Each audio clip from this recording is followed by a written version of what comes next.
Hi, everyone, and welcome to the preview show delivered by FedEx. I'm Marty Snider from NBC Sports. This is Chris Rice from NTS Motorsports, also right here at NASCAR.com. Wow, did we have a finish to the Kansas race, Chris. Craziness between Joey Logano and Matt Kenseth. I know all the race fans at home saw it with Matt Kenseth getting spun out by Joey Logano. Did Joey Logano do anything wrong, in your opinion? Well, as you can tell with my facial expressions, I'm struggling a little bit. Did he do anything wrong? Some people are going to say no, some are going to say yes. I don't feel he done anything wrong because it's the chase. Okay, we got to keep the 20 out of the next round. And how do we keep him out of the next round? We don't let him win. So, hey, you know yourself that Matt Kenseth was racing Joey Logano really hard. So when Joey got back to him, he didn't cut him any slack, and that ended up getting Matt Kenseth spun out. So you're saying in this format, a fair move by Joey Logano? Obviously, it was a fair move. They didn't put him to the rear. Right, exactly right. All right, so Matt says it may have not been the best idea for Joey to do that. Does that come back and haunt him later in the chase, you think? I don't feel Matt Kenseth is that type of guy. I really don't. You know, you look at all the interviews he does, he's really, he's very composed. He knows what he's doing.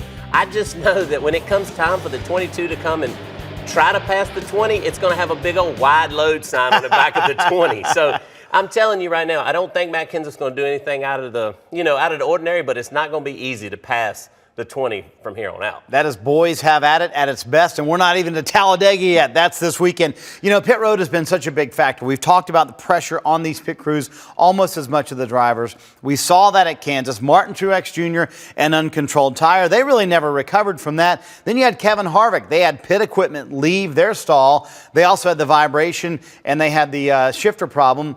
Not a bad finish for Kevin Harvick and his race team recovering from all that. But Dale Earnhardt Jr., another loose wheel. Eventually, it might cost the 88 the ability to advance in the championship here. But how they get this cleaned up, and how important is it that they get this cleaned up? Well, if I'm Greg Ives right now, I'm sitting here doing strategy, trying to figure out how I'm only going to take fuel only at the end of Talladega, just so I don't have to worry about a loose wheel, because, it's haunting them and haunting them and haunting them.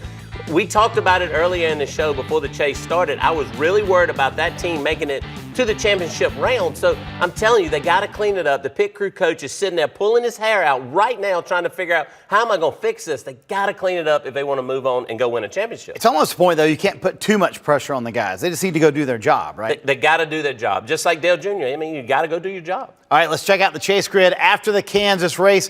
One race left in this round, and man, is it tight. Check out Denny Hamlin. He's in second. Then you got Kurt Busch in third, and look at that from Kevin Harvick down. It is so tight. Chris, it feels like nobody is safe this weekend. Is it possible to predict who might be safe and who might go home in this round? Absolutely not. If you're not sitting on the edge of your seat watching Talladega and watching who's going to be in, who's not going to be in it, your job is going to be really hard trying to keep up with it throughout the day. But I'm telling you, nobody's safe. The only one we know that has to go and win, that's Matt Kenseth. We know that it's almost impossible for him to race his way in unless he wins. So I don't know who's going to be in. You just talked about Kurt Busch being in the top three right there, only 13 points ahead. So I really can't tell you who will be in. It's going to be a crazy Talladega. Dale Earnhardt Jr. also finds himself in pretty much a must-win position.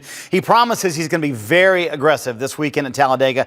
Is this restrictor plate package, does this restrictor plate package reward aggressiveness? I don't think so. I think what rewards Talladega is having a teammate like maybe Jimmy Johnson or somebody like that. I think you got to be aggressive and you got to be up front, but you're going to watch some of those guys fall to the back and just ride around all day and wait for the big one to happen or something to happen that, that they're not in the middle of, and then they're going to race their way to the front. We've seen Kevin Harvick do it. We've seen Tony Stewart do it. So I don't know that aggressiveness at Talladega is always a good thing. He finds himself in this must-win situation. So does Matt Kenseth. Between the two, who has the better shot to win it? Well, I like Matt Kenseth. Really? To win the race. I know Junior the Nation, one guy. Everybody we stunned you, but I like Matt Kenseth because here's the deal. Dale Earnhardt Jr. has had so many problems on pit road. You can't have problems. I look at the 20 group, they haven't had really many problems. They were fast at Charlotte. They were fast at Kansas. Other than, getting spun out or getting wrecked, they hadn't had many problems. And Matt Kenseth is a great restrictor plate racer. So I'm going with the 20. All right, time for us to guess as to who's going to do well this weekend, because it is a guess. Who are you going to pick for this weekend? Well, I'm going to surprise you. Everybody's going to go, he really picked this guy? But I am going with Carl Edwards in the 19 bunch. I really think you talk about sleepers and people that are not really yeah, they're not really doing good. The 19 bunch is doing great. They're just not winning races. And Carl Edwards is a really good restrictor plate racer. We've seen him lead all of 50 feet of it, a couple of years ago. Yeah. So I like Carl Edwards, Darian Grubb, JGR has always been fast. I like those guys. I'm going to go with the pick everyone thought you were going to pick. I'm going to go with Dale Earnhardt Jr. this weekend. I mean, why Shocking. not? I think they have the speed, and you can't deny how good that car is. They're so confident in where he is in points. To have that level of confidence shows you how much they believe in their car and what they can do at Talladega. I think it's going to be fun. I can promise you this. He's going to be out front trying to lead every lap that he can this weekend. I will bet you he will be out front for a little while, and I'll guarantee you the 20 will be out front for a little while. It's going to be very exciting. I can't wait. And the one thing we can promise, that leaderboard is going to change a lot, and that chase grid will change a lot too, which means you need to park it right here on NASCAR.com all weekend long. We'll have the live leaderboard during the race, in-car audio, which probably will be very interesting at Talladega. And of course, after it's over, we'll tell you who's going to advance to round 3. It's going to be very exciting this weekend at Talladega. Be back here next week. We'll talk Martinsville as we get the 3rd round kicked off of the chase. Going to be a lot of fun. Enjoy what should be an awesome Talladega weekend, everyone.